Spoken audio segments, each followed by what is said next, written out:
Ladies and gentlemen, talk about F1 going nuclear. Are you joking me?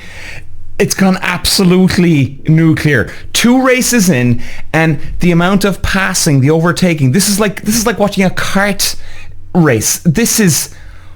What the hell is going on? Now, lads, it's all blown wide open here. I mean, this is incredible. If you told me there now a few weeks ago that a 19-year-old would win a Grand Prix, okay, yeah, of course it's possible. Of course. That's his job.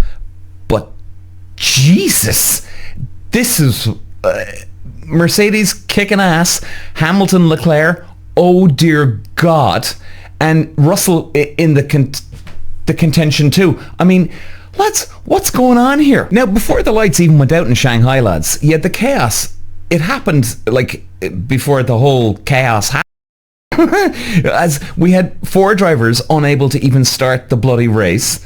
And McLaren, what the hell is going on? They're the world champions.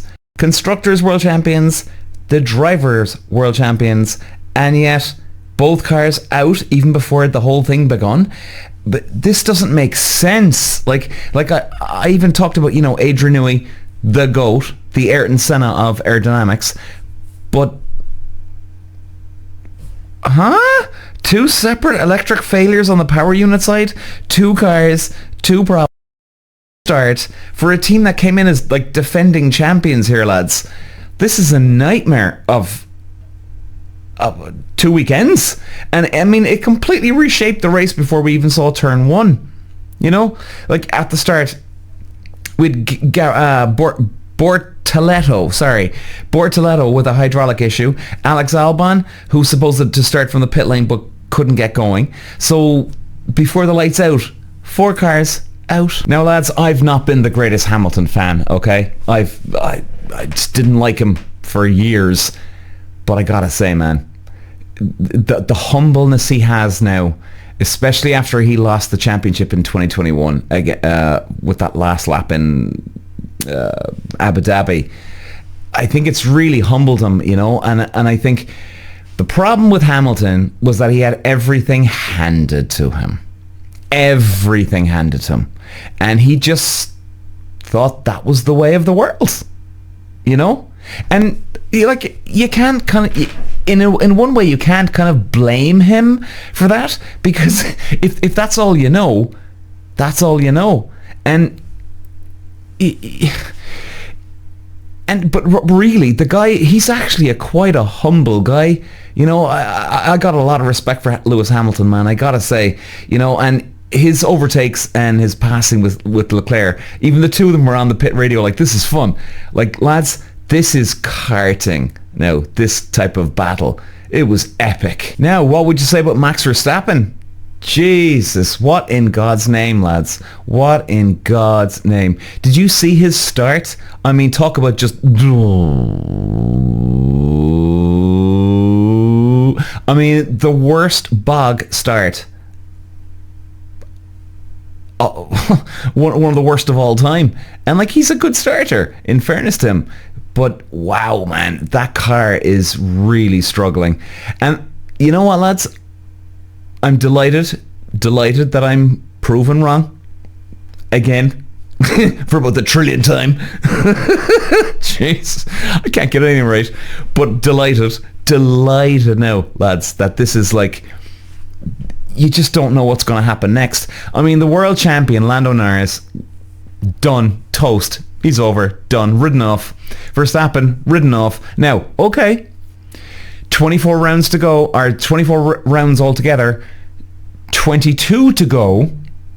So, okay, maybe the lads can claw it back. It's not looking good, man. So, lads, very, very short podcast today. 2 races into 2026, and Formula 1 is already delivering just bloody chaos. This is karting all over again. I mean, we've got Mercedes domination, Ferrari fighting like hell, and fair play to the 2 of them. A rookie race winner McLaren in absolute shambles, Red Bull in absolute shambles.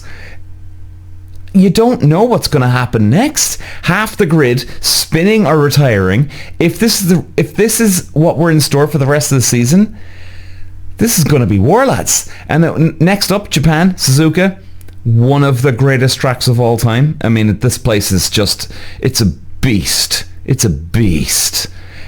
And it's still hard to predict. I don't know if Mercedes are going to have the pace around this place. Now, I'm always saying you always have to have slow speed, medium speed, and high speed tracks, lads, to have a good balance of your car. They look like they have a good car, very good car. This will be the decider now. Because we're getting a good balance of the car now when we're going to all these tracks at the moment, because there are different variations, you know, the camber and everything. So I think this is going to be a real clincher, and I think this is going to be a very, very important point in Toto Wolff's head, because he's going to be thinking the same thing I'm thinking here with you lads. He's going to think, okay, is our car good enough? Is our car good enough? Because all it takes is 2-3 high-speed tracks, and you could be great on the slow and medium speed tracks. You go to the high speed, championship gone, done. And in fairness, lads, Ferrari, wow, they are absolutely on Mercedes' heels. Yeah, sure, the pace itself a good bit off, but when it comes to the race, you just never know what's going to happen. So, ladies and gentlemen, yeah, I know, very short podcast today, but sometimes the less said, the better. You know what I mean? And, ladies and gentlemen, it was a special day, because for the first 2 rounds here, lads, we've seen something spectacular. And if this is what we have in store for the rest of the year, oh dear God. Walsh running the Irish green, and look at the move, he's making down to the inside. Moves to the front, what a move from 5th all the way to the lead in lap 1. Walsh takes win number 2. Peter Walsh.